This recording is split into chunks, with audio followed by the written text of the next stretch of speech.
Oi, eu sou o Bussunda e se você estiver chegando aqui no dia e na hora certa, hoje é sexta-feira, são 18 horas e é o dia que eu lanço aqui no canal a série Filme História. Toda semana um episódio, um filme, que é um filme, na verdade, que tem contexto histórico e eu tento analisar o que é ficção, o que é realidade, que tem muito filme bacana que ajuda a gente a compreender a história e faz uma imersão na história. E hoje eu estou trazendo aqui para vocês um filme de 2021, lançamento aí de março da Netflix, que é Silenciadas.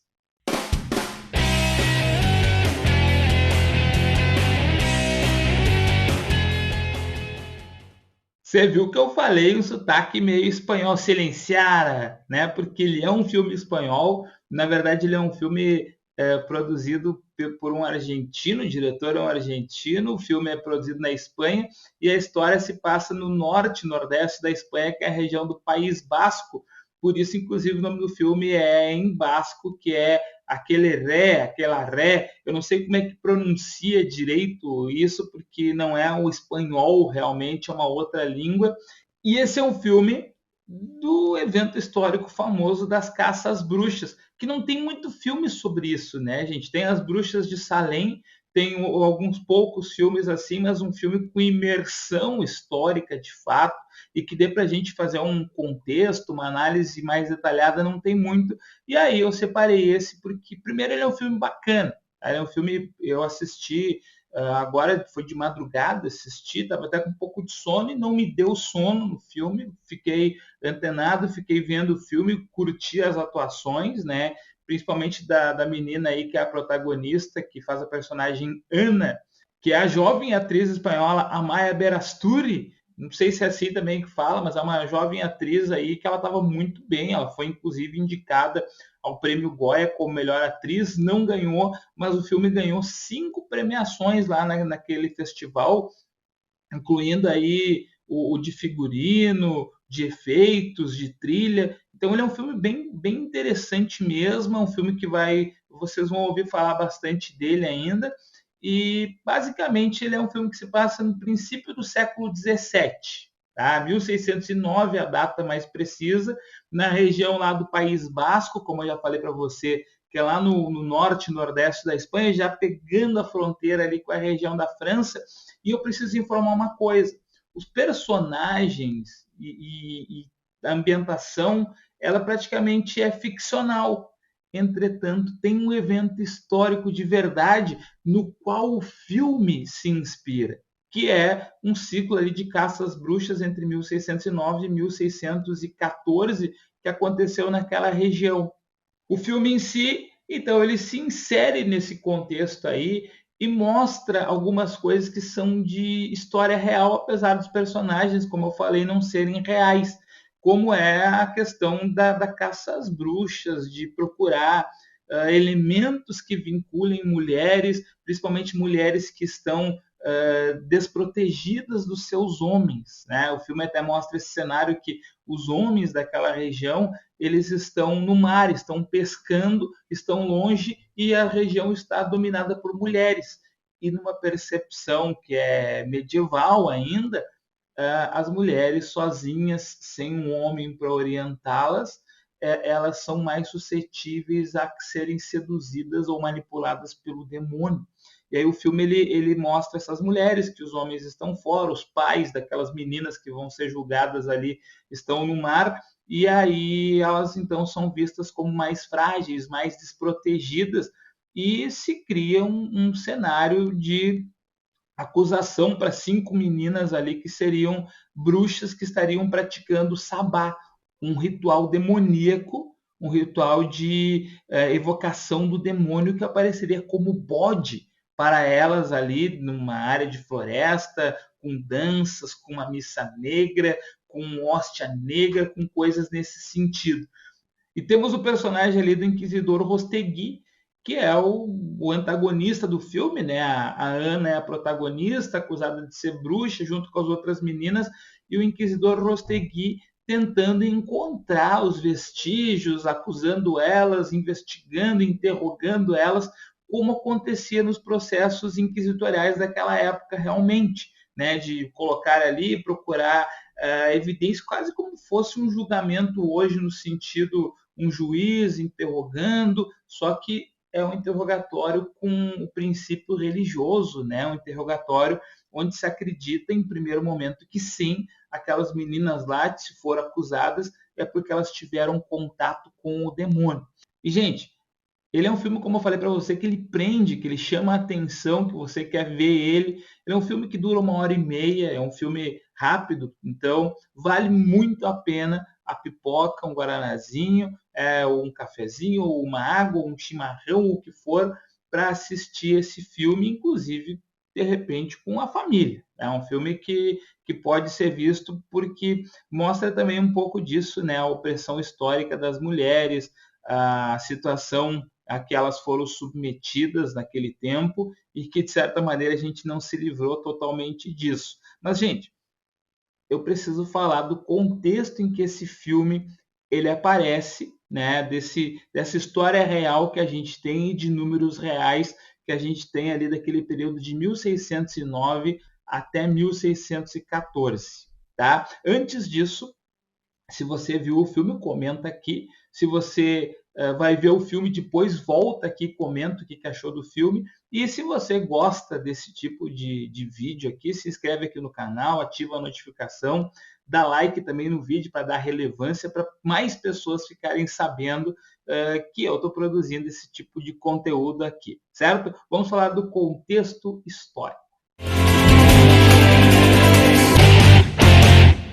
Pois é, como eu já anunciei, nós temos aí entre 1609 e 1614 um grande processo inquisitorial acontecendo lá naquela região, que na verdade começou a ser deflagrado pela França. Apesar do filme ele passar na Espanha e ser um filme, obviamente, que é espanhol, e aí eles preferiram colocar os personagens espanhóis, o Inquisidor Rostegui ele não existe, mas ele é inspirado num cara que é chamado também de Rostegui, só que é Rostegui de Lancre, um nome verdadeiro, Pierre Rostegui de Lancre, que é um inquisidor francês que deflagrou toda uma onda inquisitorial, que inclusive mais tarde publicou livros falando disso, se vangloriou de ter queimado mais de 600 pessoas naquela época em que ele foi inquisidor.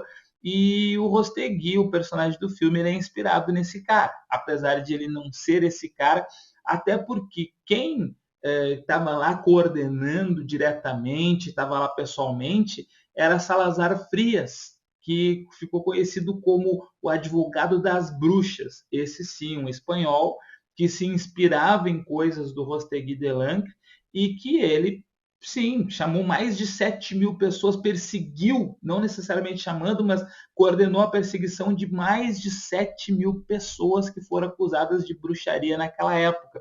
Esses números por muito tempo ficaram obscuros, a gente não tinha certeza, mas o Vaticano abriu o seu arquivo, o Vaticano mostrou para os historiadores 7.000 pessoas perseguidas ali naquele ciclo por bruxaria, dezenas mortas por tortura, por fogueira, por coisa assim, e inclusive dessas pessoas, muitas delas crianças aí de 7 a 14 anos, homens também foram colocados dentro do processo. Então foi um processo dos mais famosos assim da história, um dos momentos aí de mais perseguição e que é muito interessante de observarmos. A gente sempre pensa que a caça às bruxas ela se dá em especial no período medieval e se dava também, mas a sistematização disso se deu mais na Idade Moderna, principalmente no século XVI e XVII.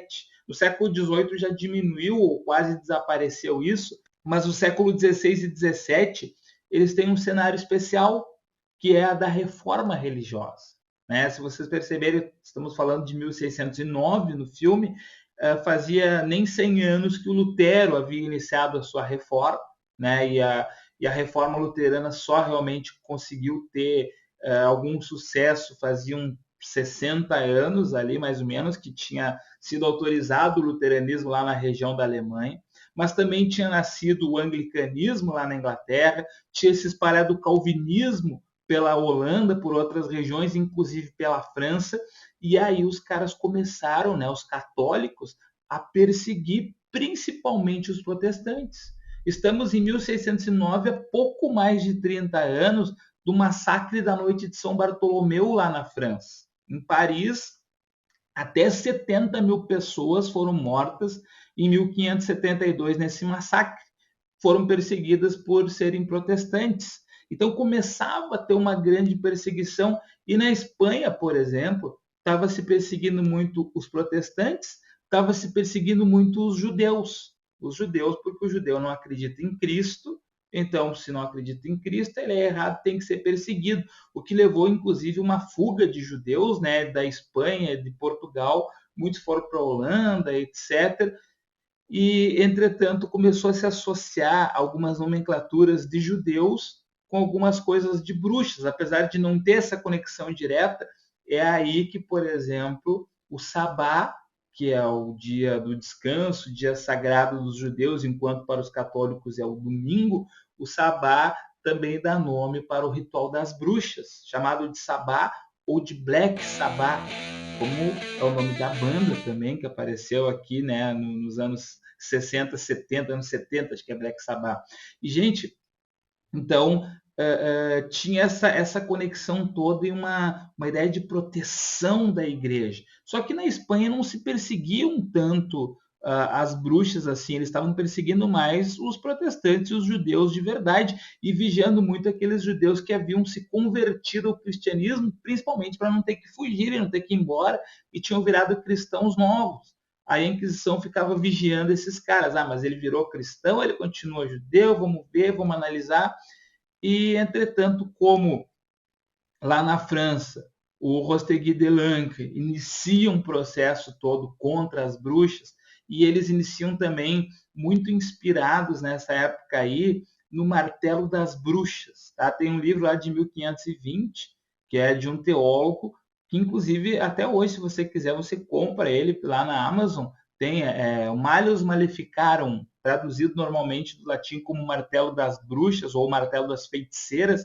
Ele é um livro de um cara doido, né, mas teólogo vinculado à igreja, que começou a descrever como interrogar as bruxas, como encontrar vestígios demoníacos, inclusive no corpo, que eles acreditavam muito. No filme aparece isso, que eles estão procurando uma hora o sinal demoníaco na Ana, né, na protagonista ali, cortando os cabelos, porque o demônio deixaria sinais ou sob os cabelos, por isso que eles cortavam os cabelos, ou nos órgãos íntimos da mulher.